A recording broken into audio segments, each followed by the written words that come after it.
행복한 안식일입니다. 이번 주에 저희 교회가 약간 좀 업그레이드가 됐습니다. 왜냐하면 여러분들이 이렇게 벽에 달려있는 스피커가 예전하고 똑같지 않습니다.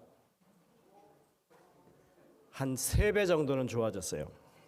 근데 아직 톤을 제대로 이렇게 잡지를 못해서 음악을 들으시면 정말 기가 막힌데 혹시 음악 감상을 한번 테스트를 해보실 분들이 있으면 오후에 좀 남아 보십시오. 들려드리겠습니다. 이 셀토스 교회에 이게 거의 한 10몇 년 쓰던 스피커 그리고 이 앰프였는데 최근에 이제 앰프가 문제가 생겼습니다. 그래서 저희들이 고민을 하고 있었는데 우리 이원규 장로님께서 이걸 좀 업그레이드 하자고 그렇게 하셔서 이렇게 지원을 해주셔서 저희가 이번에 업그레이드를 하게 됐습니다. 참 감사한 일입니다. 이 스피커 2개만 달라진 게 아니고요. 이쪽에 여러분들이 보시면 이 기둥처럼 되어 있는 여기가 기도실인데 그 위에 다락방이 하나 있습니다. 그 다락방 안에는 스피커가 잔뜩 들어있어요. 어떤 스피커냐면 저희가 예전에 쓰던 그 올겐 스피커가 거기 들어있습니다. 그래서 고음부터 저음까지 스피커가 쭉 이렇게 있는데 거기서 이제 울려 퍼지면 이렇게 돌아서 여러분들에게 들리는 그런 형식으로 되어 있어요. 근데 그곳에 저희 교회 새로운 이제 우퍼 스피커가 하나 달렸습니다. 우퍼라고 하는 건 저음을 잘 내주는 그런 스피커입니다. 이제 잘 조절이 되면 이제 피아노를 반주할 때든지 혹은 저기 키보드를 연주한다든지 할 때 저음이 아주 잘 울려나는 그런 걸 여러분들이 느끼실 수 있으리라고 생각이 됩니다. 어쨌든 저희들이 업그레이드 한 만큼 우리 찬양대가 오늘 정말 그 아름다운 찬양을 드렸는데 모든 이 드려지는 찬양들이 더 업그레이드가 되기를 간절히 소망합니다. 제 소리가 조금 두터워졌죠? 네, 이렇게 펑펑하는 소리가 좀 저한테도 들리는 그런 상황입니다. 어쨌든 음악을 창조하신 하나님께서 정말 흥겹게 이것을 받아주실 만한 그런 찬양이 저희 교회에서 계속 울려나게 되기를 간절히 소망합니다. 오늘 저희는 이 바울이 빌립보서를 통해서 말하고 있는 구원받은 증거에 대해서 잠깐 좀 살펴보기를 원합니다. 먼저 본문의 말씀 빌립보서 1장 27절 28절에 있는 말씀을 봉독하겠습니다. 오직 너희는 그리스도의 복음에 합당하게 생활하라. 이는 내가 너희에게 가보나 떠나 있으나 너희가 한 마음으로 서서 한 뜻으로 복음의 신앙을 위하여 협력하는 것과 무슨 일에든지 대적하는 자들 때문에 두려워하지 아니하는 이 일을 듣고자 함이라. 이것이 그들에게는 멸망의 증거요 너희에게는 구원의 증거니 이는 하나님께로부터 난 것이니라. 이어령 박사가 이 국문학자 이어령 박사가 성경을 잘 이해하려면 국어를 잘해야 된다고 그랬습니다. 문장이 좀 길지만 도대체 뭘 얘기하려고 하는지를 이렇게 잘 뜯어서 보면 앞뒤 문맥을 이렇게 맞추다 보면 이걸 얘기하려고 하는구나 하는 것을 알 수 있는 거예요. 그래서 오늘 여러분들이 이 빌립보서 1장에 나와 있는 이 본문에 대해서 아주 분명한 이해가 있기를 간절히 바랍니다. 사실 빌립보서 1장의 내용은 빌립보서 전체의 서론격이라고 할 수 있습니다. 그래서 이런 이야기를 꺼내서 주제가 무엇인지 밝히고 그 주제를 이제 하나씩 풀어서 설명하는 게 그 뒤의 내용이라고 할 수 있겠습니다. 그래서 여러분들이 오늘 그 빌립보서 1장 27절 28절을 함께 살펴보는 것은 빌립보서 전체를 이해하는 데 크게 도움이 되실 거라고 생각이 됩니다. 여기 지금 뭐라고 말하고 있습니까? 오직 너희는 그리스도의 복음에 합당하게 생활하라, 살아가라, 뭐 이런 얘기입니다. 원래 빌립보라고 하는 도시는 그리스에 속한 도시예요. 근데 로마가 이제 세력을 팽창하면서 빌립보를 점령하게 됐죠. 그게 이제 로마 식민지가 되게 됩니다.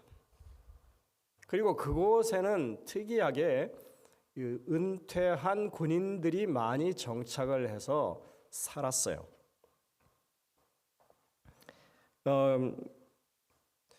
그 빌립보라고 하는 도시는 그래서 그 로마 시민권자들과 또 군인들이 좀 특징적인 그런 구성원이었다고 하는 것을 우리가 알 수 있습니다. 그래서 그들은 라틴어를 사용했고 로마의 시민권을 가진다고 하는 것이 상당히 자랑스러운 일이었어요. 그리고 이 로마의 제도와 문화를 아주 우월하게 여기는 그런 사람들이 살고 있었습니다. 여러분들이 이번 과정을 시작하면서 혹시 여기 지금 이우스 이탈리쿰이라고 하는 단어를 들어보셨죠? 이우스 이탈리쿰이라고 하는 것은 로마의 본토, 이탈리아 본토에 있지는 않아도 어느 한 도시가 이우스 이탈리쿰 이렇게 하는 그런 명칭을 받으면 이탈리아 본토에 있지 않지만 이탈리아 본토에 있는 것과 같은 권리, 시민적인 그런 권리와 특혜를 누린다, 이런 의미가 되는 겁니다. 그러니까 미국 시민권을 가진 그러니까 그 외국에 있지만 어느 한 도시가 미국의 영토가 되는 거예요. 그렇게. 그래서 거기에서 태어난 사람도 미국 시민권자가 될 수 있는 이런 것과 비슷한 겁니다. 이미 2000년 전에 로마가 그런 일을 했었어요. 그래서 거기서 태어나면 아이는 당연히 로마 시민권자가 되고, 그 다음에 그쪽에 사는 사람들은 로마의 본토에 살지는 않지만 로마 본토인들이 누리는 똑같은 세금의 면제 혜택이 주어졌습니다. 토지세 같은 것들을 내지 않았습니다. 그리고 그 사람들은 아주 그 지역 사회에서도 상당히 이렇게 영향을 미칠 수 있는 그런 사람들이었고, 그러니까 리틀 로마죠. 오늘로 말하면 뭐 우리가 리틀 도쿄 뭐 이렇게 얘기하듯이, 리틀 사이공 이렇게 얘기하듯이 리틀 로마로서 그 자치권 자체가 부여가 됐습니다.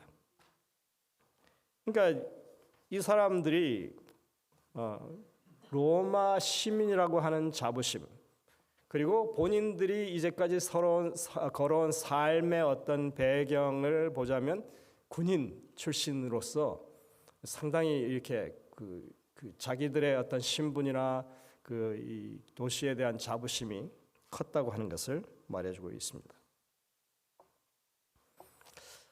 여기 지금 오직 복음에 합당하게 생활하라, 명령형이에요. 부드러운 얘기지만 아주 단호한 명령이에요. 그러니까 군인 출신들에게 있어서 이런 명령은 상당히 중요하죠. 복음에 합당한 삶을 살아가라고 하지 않고 오직 복음에 합당한 삶을 살아가라고 그렇게 말합니다. 이 말 한마디에 사실은 이 빌립보서를 통해서 바울이 이야기하려고 하는 그 중요한 내용들이 다 포함되어 있습니다. 오직 그리스도의 복음에 합당한 삶을 살라, 이렇게 얘기하는 겁니다. 다른 말 하지 않겠다. 그리스도의 복음에 합당하게 사는 것만 기억하면 좋겠다, 이거예요. 근데 여기 합당하게 생활하라, 합당하게 살라 이렇게 할 때 그 생활하다 살다라고 하는 것은 사실 시민권자가 시민답게 산다고 하는 표현이에요.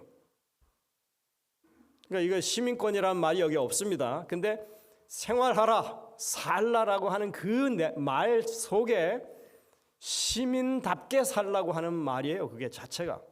그렇기 때문에 로마 시민권자들에게 하는 말과 같은 것입니다. 그 사람들이 금세 이해할 수 있는 얘기예요. 내가 로마 시민권자인데 그 시민답게 살라는 얘기지. 예. 이거를 조금 다른 말로 풀었으면 그 로마 시민 공동체의 일원답게 그렇게 행하라는 뜻입니다.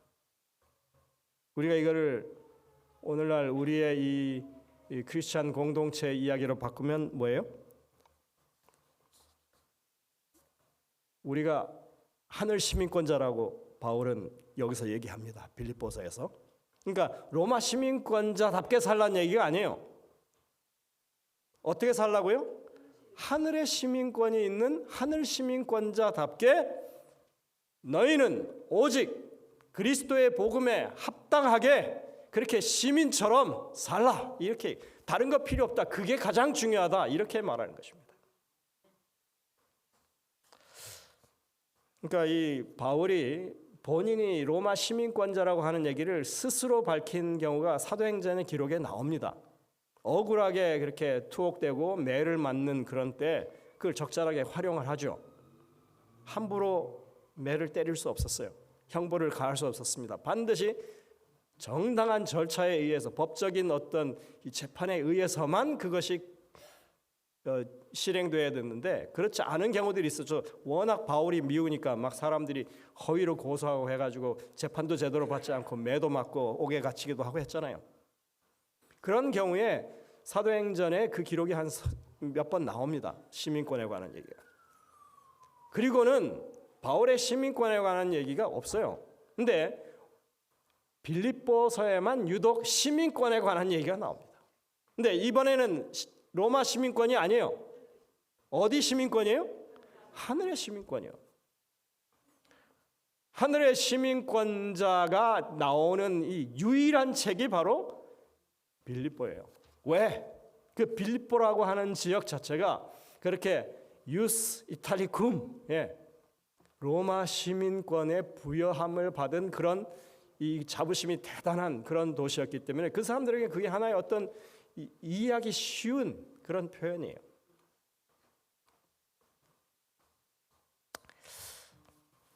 사실은 로마 시민권보다 더 좋은 게 뭐예요?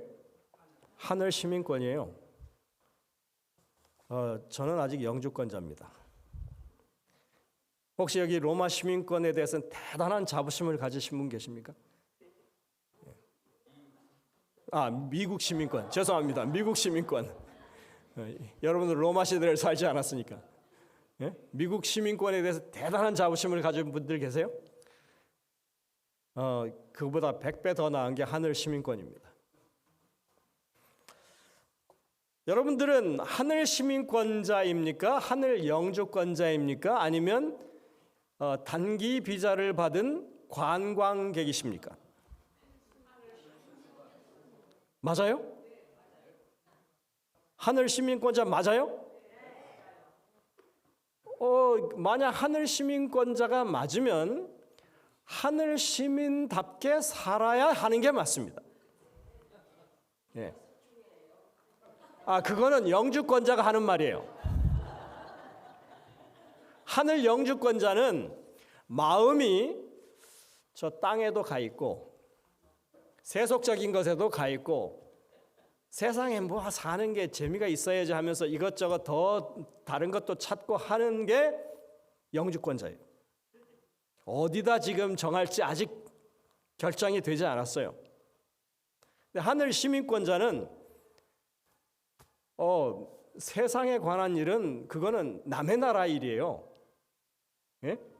가끔 한번 둘러보고 관심을 가지고 볼 수는 있지만 전혀 거기에 마음을 두지 않습니다. 그게 하늘 시민권자죠. 여러분들 하나님의 나라의 일을 위해서 일하는 것 이외에는 여러분들에게 주된 관심사가 되어서는 안 되는 게 하늘 시민권자의 그런 태도입니다. 혹시 여기 관광 비자로 단기 비자로 왔고 관광객으로 와 계신 분 계십니까? 예. 이 비자 발급이 그렇게 오래 걸리는 게 아니니까요. 빨리 결정하시고 오늘이라도 결심하시면 제가 하나님께 신청해서 드리겠습니다. 아직도 영주권자로 하늘 영주권자로 계신 분들은 오늘 당장 시민권자로 바꾸시기 바랍니다. 여러분들 마음에 확정을 하시기 바랍니다. 이 빌립보 시민들이 군인 출신이 많다고 그러죠. 군대 문화가 있는 거예요, 사실은. 그래서 이 사람들은 그런 이 명령을 내리고 그것을 따르는 일에 아주 익숙한 사람들이었습니다. 그리고 삶 자체가 이 싸움의 어떤 전투에 익숙한 사람들이에요. 치열하게 사는 사람들입니다. 전쟁에 익숙한 사람들이고 전투에 익숙한 사람들이죠. 그래서 여러분들 이 빌립보에 나와 있는 이 말씀들은 하나의 어떤 큰 전쟁의 개념에서만 제대로 이해가 되는 것입니다. 여러분들 일주일 동안 평안하게 신앙생활 잘 하셨습니까? 아니면 치열하게 싸움하고 오셨습니까? 네? 그냥 별일 없이 어제도 오늘도 내일도 똑같은 평안함의 연속이었습니까? 아니면 정말 무언가를 위해서 투쟁하고 그것을 지키거나 얻기 위해서 그렇게 애쓰는 그런 시간이었습니까? 우리의 신앙이라고 하는 것은 이 대쟁투 신앙입니다. 사실은 평안한 것 같지만 절대로 평안한 신앙이 아니에요. 우리가 잘 알고 있는 시편 23편 목자의 시, 여호와는 나의 목자시니 내가 부족함이 없다. 그가 나를 푸른 초장에 누이시며 쉴 만한 물가로 인도하신다. 이게 참 목가적인 정말 아주 평안함이 있는, 정서적으로 볼 때 너무나 보기 그냥 아늑하고 이 마음이 안정이 되는 그런 시처럼 우리가 이렇게 이 시를 암송하지만 사실은 그 삶의 현장은 어떠냐면요, 원수가 내 목전에 있는, 원수가 지금 빤히 나를 치려고 지금 이렇게 기세를 등등하게 해서 나를 지금 쳐들어오려고 하는 그 상황이에요. 그럴 때 뭐예요? 하나님이 내 앞에 상을 베푸신다고 하는 내용이 시편 23편이에요. 그래서 여러분들 2차 대전 때 그 유대인 수용소에서 그 사람들이 죽음을 눈앞에 두고 많이 암송했던 시편이 시편 23편이라고 하죠. 그러니까 평안함이라고 하는 것은 지금 이 치열한 어떤 삶과 죽음을 넘나드는 그런 이 위기의 순간에서의 평안함이에요. 그러니까 위협이 전혀 없는 그런 평안함이 아닌 것입니다. 교회는, 특히 이 초기 교회는 시련과 핍박을 지금 당하고 있는 상황입니다. 사도 바울은 지금 그런 핍박의 세력에 의해서 어디에 갇혀 있어요? 로마의 지금 감옥에 갇혀 있습니다. 그리스도인들은 투쟁할 수밖에 없는, 전쟁할 수밖에 없는 그런 상황이었습니다. 근데 물론 그 당시에는 아주 핍박이 이르러 오고 그걸 감당해야만 하는, 그 육신으로 그것을 감당해야만 하는 그런 일이었지만, 모든 그리스도인의 삶은 사실은 혈과 육에 속한 것이 아니라고 그랬습니다. 우리의 싸움은 하나님을 대적하고 그 백성들을 멸하려고 하는 이 사단의 세력과의, 이 대적하는 그 세력과의 영적인 싸움이라고 그렇게 성경은 우리에게 말합니다. 그 싸움의 성격을 잘 알아야 그 싸움을 어떻게 이길 수 있는지도 알 수 있는 것입니다. 이 우리가 조금 전에 읽었던 이 본문에는 이렇게 이 대립각을 세우고 있는 두 양 진영에 대한 이야기를 합니다. 그 요소가 여기 발견돼요. 너희는 이렇게 했을 때 이 복음에 합당하게 살아야 하는 초기 교인들, 이 빌립보 교회를 포함한 많은 초기 교인들, 예수 그리스도를 구주로 믿고 따르는 사람들을 너희라고 표현하고 있고요. 그들 얘기합니다. 그들은 누구예요? 교회를 허물기 위해서, 교회를 망가뜨리기 위해서 이제 하나님을 대적하고 이 하나님의 백성들을 괴롭히는 그런 사람들을 여기 지금 구별하고 있습니다. 너희와 그들, 이거 분명히 구별되는 표현입니다. 사람들은 그래요. 바울은 당시에 검사 출신이었기 때문에, 이 검사라고 하는 말은 그냥 나오는 게 아니라 바울이 스데반을 죽일 때 뭐 했어요? 사람들의 겉옷을 이렇게 맡았다고 그랬죠. 그 당시에 검사가 그런 일을 했답니다. 유대인들의 이 고대 기록에 의하면. 그래서 검사 출신이에요. 그러니까 무언가 논고를 쓸 때 저쪽과 상대편과 우리 쪽을 정확하게 구분하는 일에 아주 선명하게 그것을 이렇게 구별할 수 있는 사람인 거예요. 그래서 너희는 초기 교인들을, 그리스도인들을 말하고, 그들은 예수님을 미워해서 이 그리스도인들을 핍박하는 유대인들과 또 교회를 핍박하는 이 로마 사람들을 가리키는 그런 표현인 것입니다. 그런데 여기서 바울은 지금 신자들이 복음에 합당하게 살아가는 그 일, 그러니까 살아가라라고 하는 것은 지금 그렇게 완전히 살고 있다는 얘기예요. 앞으로 계속 그렇게 살아가도록 노력해야 된다는 얘기예요. 예, 계속 더 이렇게 그런 삶을 살도록 해야 된다고 하는 그런 의미를 가지고 있습니다. 다시 말해서 복음에 합당하게 살아가야 하는 일이 이 교회의 주인으로서 주인 의식을 가지고 내가 하나님의 교회를 대표하는 사람이다. 그래서 시민권자예요, 사실은. 시민권자는 어디를 가든지 그 소속된 그 나라를 대표하는 사람 아니에요?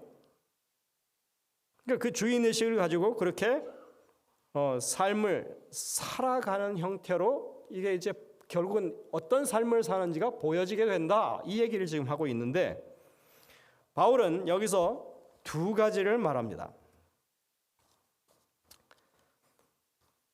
국어를 잘해야 된다고 그랬죠? 오직 너희는 그리스도의 복음에 합당하게 생활하라. 이 생활하라는 뭐였어요? 아까 시민권을 가진 사람답게 주인 의식을 가지고 거기에 걸맞는 행동을 하고 살라. 그리고 이는 밑에 보면 이 일을 듣고자 함이라. 이게 다시 말해서 그렇게 복음에 합당하게 살아가라고 하는 그 취지는 뭐냐 하면, 그 이유는 뭐냐 하면 바울이 빌립보 교인들이 이렇게 한다더라 하는 이야기를 본인이 듣고 싶어서, 다시 말해서 빌립보 교인들이 복음에 합당하게 살게 되면 결국 이런 사람들이 그리스도인이구나 하는 소문이 주변에 나서 바울도 그것을 듣게 된다 하는 거예요. 그러면 복음에 합당하게 사는 그 삶의 그 모습이 어떻게 드러나는가? 그 결국이 어떤가? 첫 번째로는 한 마음으로 복음의 신앙을 위하여 협력하는 모습으로 드러난다. 그 다음에 복음을 대적하는 자들을 두려워하지 않는 그런 태도로 드러난다. 이 두 가지를 얘기합니다. 물론 복음에 합당하게 사는 삶 자체를 이 두 가지만이라고 말할 수는 없죠. 근데 다양한 그런 이 복음에 합당하게 살아가는 다양한 그런 삶의 모습이 있는데 바울이 듣고 싶은 얘기는 뭐예요? 그 결과로 듣고 싶은 얘기는 그들이 정말 한 마음을 가지고 복음의 신앙을 위해서 협력하는 사람들이구나 하는 그 이야기를 듣고 싶다고. 그들은 어떤 핍박과 환난이 와도 믿음을 굽히지 않고 두려워하지 않고 정말 자신의 일에 늘 한결같은 그런 삶의 자세를 가진 사람들이라고 하는 그런 이야기를 듣고자 함이라, 이렇게 얘기하는 거예요. 여기 첫 번째 보면 복음의 신앙을 위하여 협력한다 그랬어요. 복음의 신앙을 위해서 협력한다고 하는 것은 도대체 무슨 의미일까요? 여러분들이 전도 열심히 하는 게 협력하는 일일까요? 또 식당에서 봉사를 잘하는 일도 이 복음의 신앙을 위해서 협력하는 일일까요? 교회를 잘 관리하는 일, 또는 교회를 위해서 물질적으로 헌신하는 일? 근데 바울은 그렇게 말하지 않았습니다. 그냥 복음의 신앙을 위하여 협력하라, 이렇게 했어요. 협력하라.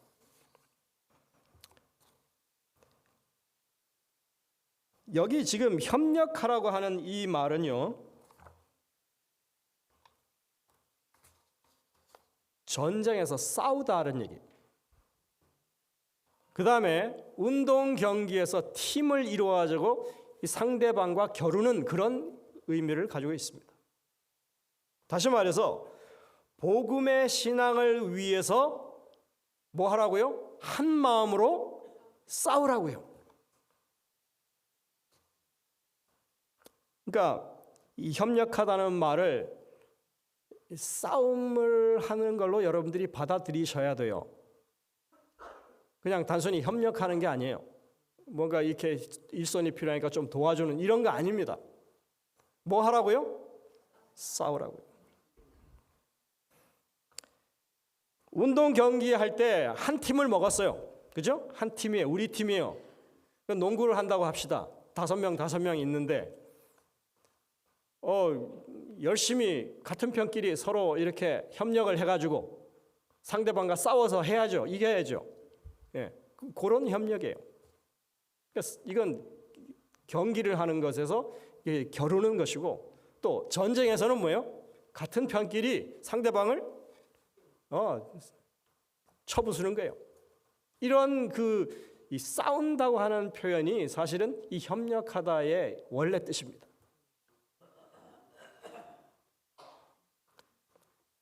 자, 전쟁에서 목숨 걸고 싸우죠? 정말 운동 경기 할 때 막 죽기 살기로 싸우지 않아요? 그러니까 우리는 같은 편입니다. 같은 팀입니다.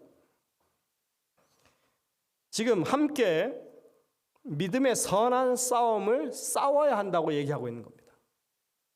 복음의 신앙을 위해서 믿음의 선한 싸움을 싸우라고.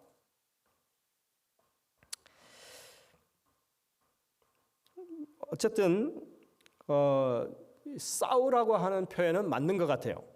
싸운다는 표현은. 왜냐하면 교회 안에서 같은 편끼리 잘 싸우거든요.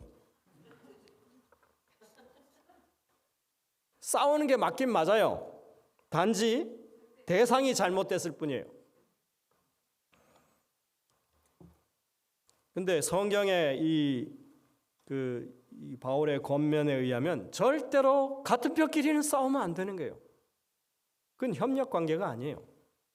내분이 일어나는 거죠. 내부에 적이 있는 거 아니에요? 그러면 우리가 싸우면 누가 좋아할까요? 대적이 좋아하죠. 하나님을 대적하는 그 상대방, 그들이라고 한 그들이 좋아할 거 아니에요. 서로 싸우게 되면, 이 안에서 서로 싸우게 되면 교회가 약해지고, 그리고 적이 우리를 공격할 수 있는 빌미가 훨씬 더 커지는, 그야말로 이걸 가리켜서 이적행위라고 할 수 있는 겁니다. 이적행위. 잘 생각해 보십시오. 우리는 그리스도 안에서 평안하게 신앙생활을 하고 있습니까? 아니면 아직도 여전히 투쟁 중입니까? 우리의 영적 싸움은 사실은 지금도 치열합니다. 어떤 사람은 대상을 잘못 골라서 내부의 적으로 행동하고 있고, 정말 어떤 사람들은 질병과 싸우고 있고, 어떤 사람들은 가정의 문제로 싸우고 있고, 어떤 사람들은 정말 남이 제대로 알아주지 못하는 마음의 상처로 싸우고 있습니다. 어떤 사람들은 이 교회에 한 번 오는 게 너무 힘든 그런 상황에서 교회를 이렇게 오기 위해서 열심히 투쟁하고 있습니다.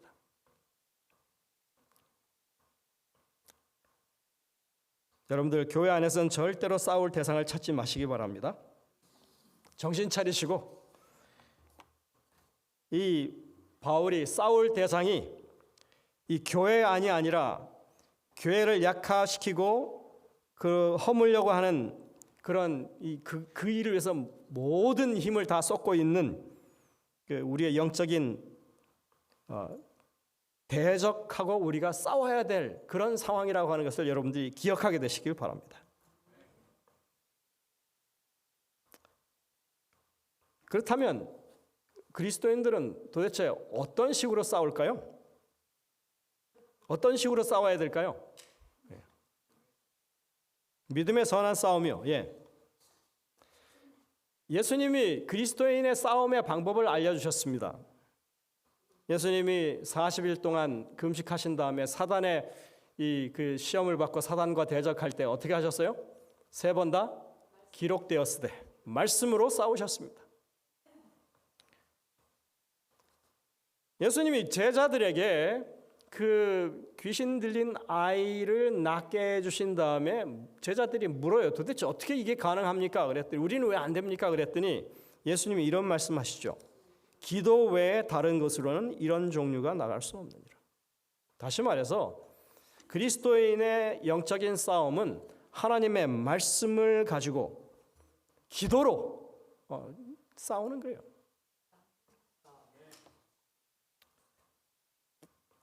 여러분들이 정말 복음의 신앙에 협력하는 사람들, 다시 말해서 복음의 신앙의 이 전쟁 중인 상황에서 하나님의 싸움에 참여하기를 원하신다면, 그렇다면 말씀과 기도로 싸우시길 바랍니다. 말씀을 보지도 않고 기도하지도 않으면서 영적 싸움에서 이길 수는 없습니다. 그건 백전백패입니다. 근데 적어도 말씀을 보고 기도하는 사람은 쉽게 패할 수가 없어요. 왜? 그 모든 상황 가운데 하나님께서 지키시고 승리를 가져다 주시기 때문에 그렇습니다. 여러분들, 세리토스 교회에서 매일 안교교과 방송을 하는 이유가 그것 때문에 그렇습니다. 우리가 기도하자고 하면서 챕아우트 기도 운동을 하는 이유도 그것 때문에 그렇습니다. 우리는 사실 매일같이 복음의 이 신앙을 위해서 함께 싸우는 사람들이 되어야 할 것입니다. 말씀과 기도 없이는 절대로 이 싸움을 감당할 수 없습니다. 그리고 이 싸움을 제대로 수행할 수 있는 유일한 방법은 말씀과 기도입니다. 왜냐하면 우리는 이 말씀을 통해서 하나님을 만날 수 있고 하늘의 능력을 이 기도를 통해서 경험할 수 있기 때문에 그렇습니다. 기도에는 제가 참고로 말씀드릴게, 이 기도에는 여러 가지 형태가 있는데 말하는 기도가 있습니다. 내가 하는 거죠. 이렇게 하나님께 말하는 겁니다. 이건 우리가 그냥 흔히 말하는 기도예요. 근데 기도는 듣는 기도도 있습니다. 그게 뭐예요? 하나님의 말씀을 묵상하는 거예요. 그러면 성령께서 우리의 귀에 세미한 음성으로 깨우침을 주십니다. 근데 또 하나가 더 있어요, 기도가. 부르는 기도가 있어요. 우리가 흔히 그냥 입으로 말은 잘해요. 모든 찬양은 기도다. 다 여러분들 그 말씀 동의하시죠? 많이 들어보셨고. 그런데 정말 어렵고 힘들 때 찬양함으로 그 어려운 상황을 이겨내는 일을 많이 해보셨습니까? 그걸 해야죠. 모든 찬양이 기도라면서요. 정말 유용한 싸움의 도구가 찬양이라고 하는 사실을 이제 개념이 아닌 여러분들의 삶에서 조금 그렇게 그것을 실현해 보시길 바랍니다. 음악은 하나님이 창조하신 아주 유용한, 인간에게 유용한 것입니다. 만물에게 유용한 것입니다. 예수님도 찬양을 매우 좋아하셨다고 우리는 배웠습니다. 예수님이 십자가로 가시는 그 겟세마네 동산으로 가시는 그때 뭐 부르셨어요? 시편의 찬양을 부르셨다고 그랬죠. 그분이 그때만 부르셨겠습니까? 네? 여러분들이 시대의 소망에 찾아보면 그 어린 시절에도 늘 찬양하는 것을 즐겨하셨다고 그렇게 되어 있습니다. 이게 그 찬양을 좋아하는 건 배짱이들의 무대를 만들라는 얘기가 아니에요. 제가 고등학교 다닐 때 하도 노래를 열심히 하니까 그런 얘기를 하더라고요. 배짱이들은 대학 못 가 그러더라고요. 그래서 더 열심히 찬양을 했습니다. 사실은 그 소리를 꺾으려고. 근데 정말 우리의 진심이 있는 그런 찬양은 우리의 영혼을 치유할 뿐만 아니라 영혼을 소상케 하는 그런 힘이, 능력이 하나님께로부터 온다고 하는 것을 우리 모두가 알아야 할 것입니다. 삶의 전쟁터 속에서라도 우리는 찬양할 수 있습니다. 그래서 찬양의 진심인 교회는 영적인 싸움에서 승리하는 교회가 될 수 있습니다. 이 세리토스 교회가 정말 그러한 교회가 되기를 간절히 소망합니다.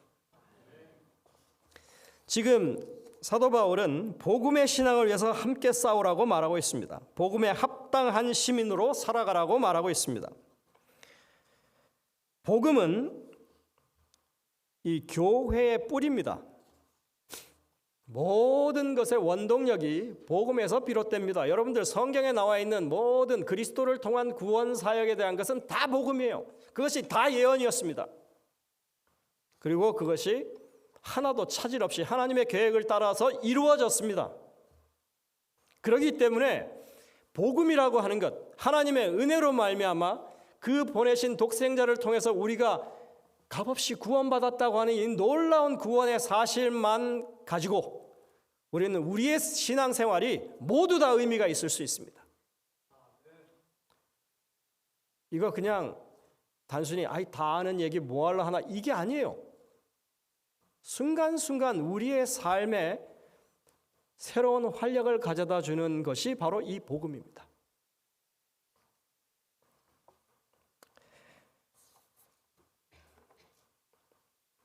여러분들, 우리 재림교회의 복음은 안식일입니까? 건강식입니까? 성소진리입니까? 혹은 세천사 기별입니까? 그 모든 것을 관통하는 게 뭐예요? 예수 그리스도의 은혜로 말미암아 우리가 구원받는다고 하는 이 복음이에요. 고로새서 연구나 빌립보서 연구를 통해서 우리가 계속 반복해서 강조하게 될 것이지만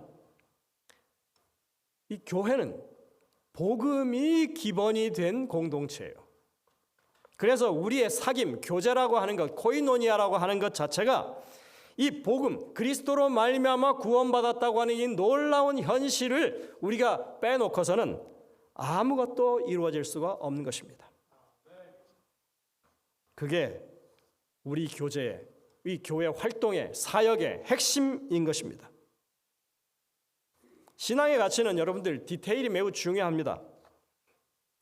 아주 섬세한 부분까지 하나님의 뜻을 따르려고 노력하는 그 모습이 그 참된 신앙의 진정한 모습이에요. 아주 중요한 것입니다. 여러분들 안식일을 이해하면 복음을 더 깊이 이해할 수 있습니다. 다른 말로 하면 복음을 더 깊이 이해하면 안식일이 얼마나 우리에게 소중한 하나님의 선물인지를 깨우칠 수 있는 것입니다. 성서를 연구하면 복음이 얼마나 가치 있는 것인지를 다시 한번 깨닫게 됩니다. 다른 말로 하면 복음을 깊이 연구하면 성서의 진리 하나하나가 정말로 값진 것이라고 하는 것을 새롭게 깨닫게 됩니다. 안식일을 안다고 그리고 성서를 안다고 하면서 복음을 제대로 이해하지 못한다면 그건 그 어떤 것보다도 위험한 것입니다. 우리가 이 복음을 알면서 안식일이나 성소 진리를 모르는 것은 아직 미성숙해서 잘하지 못해서 그런 것이라고 이야기할 수 있겠지만 안식일도 알고 성소 진리도 알고 하면서 복음을 제대로 이해 못한다고 하는 것은 정말 치명적인 실수가 될 수 있는 것입니다. 성경이 말하는 모든 진리는 복음을 중심으로 그것이 형성되어 있습니다. 그것이 관통되어 있습니다. 그래서 우리가 하는 모든 이 신앙의 그 내용들은 복음으로 차 있어야 하는 것입니다. 하나님의 섭리를 알면 알수록 하나님의 은혜가 차고 넘치는 것이 그게 이치입니다. 그게 정상적인 그런 그리스도인 삶인 것입니다. 복음은 교회의 심장이나 마찬가지입니다. 여러분들 심장이 제대로 힘있게 박동을 해야 그 몸이 건강한 것처럼 매일의 삶에서 복음이 우리 영적인 신앙의 심장 역할을 해야만 우리가 아는 모든 진리들이 그런 디테일한 그런 우리가 배운 성경의 이 삶의 바른 삶의 이 모습들이 그것이 제대로 주변 사람들에게 감화가 될 수 있는 것입니다. 바울은 지금 이 구원의 증거라고 하는 것을 이야기합니다. 지금 우리가 요약한 두 가지가 다 하나의 구원의 증거라고 얘기해요. 뭡니까? 복음을 위해서 우리가 복음을 따라 사는 그런 삶, 그것을 위해서 한 마음 한 뜻으로 정말 우리가 열심히 싸우는 것, 이게 뭐라고요? 하나님이 인정하시는 구원의 증거라고 말합니다. 그러니까 여러분들 이 하나님이 인정하시는 구원의 증거는 뭐 우리가 뭐 이렇게 뭘로 받을 수 있는 게 아니에요. 그냥 삶의 태도로 그냥 그게 드러나는 겁니다. 우리 모든 성도님들이 연합하고, 왜냐하면 성령의 역사하시는 것에는 항상 서로가 서로를 품어주고 포용하는 그런 역사가 일어나는 거예요. 밀쳐내고 미워하고 시기하고 질투하는 그런 것은 절대로 성령의 역사가 아닙니다. 교회에 이렇게 연합과, 그래서 내가 어떤 시련을 당하더라도 나를 위해서 기도해 주는 많은 성도들이 한마음 한뜻으로 이렇게 지원을 해주기 때문에 오히려 그 어려움 속에서도 담대함을 가질 수 있게 되는 것이 이게 구원받은 사람들의 삶에서 드러나는 증거예요. 아까 이 빌립보 사람들은 군인 문화가 있다고 그랬죠. 전쟁에 임하면 물러서지 않는다. 죽기를 각오하고 싸운다. 뭐 이런 생각이 있는 사람들이죠. 그러니 어떤 상황에서도 믿음의 핍박을 당하고 어려움을 당한다 하더라도 뭐해요? 그 담대함을 버리지 않는 것입니다. 이 싸움의 최전선에 우리의 군대 이 대장이신 예수님이 계시기 때문에 우리 주변에는 정말 나를 위해서 기도하는 여러 성도들의 전폭적인 기도의 후원이 있기 때문에 복음을 이해하고 그것을 내 삶에 적용함으로 하나님의 충만한 은혜가 늘 가득 차 있기 때문에 그래서 두려울 것이 없는 것입니다. 여러분들, 이러한 믿음이 우리 모두의 믿음이 되기를 간절히 바랍니다. 이러한 것이 구원의 증거로 주변 사람들에게 감화로 끼쳐지게 되기를 간절히 바랍니다. 그래서 이 빌립보 교회에 주셨던 이 권면이 이 세리토스 교회에서도 여전히 하나님의 우리를 이끄시는 그 삶의 모습으로 비춰지게 되기를 간절히 바라면서 말씀을 줄이겠습니다.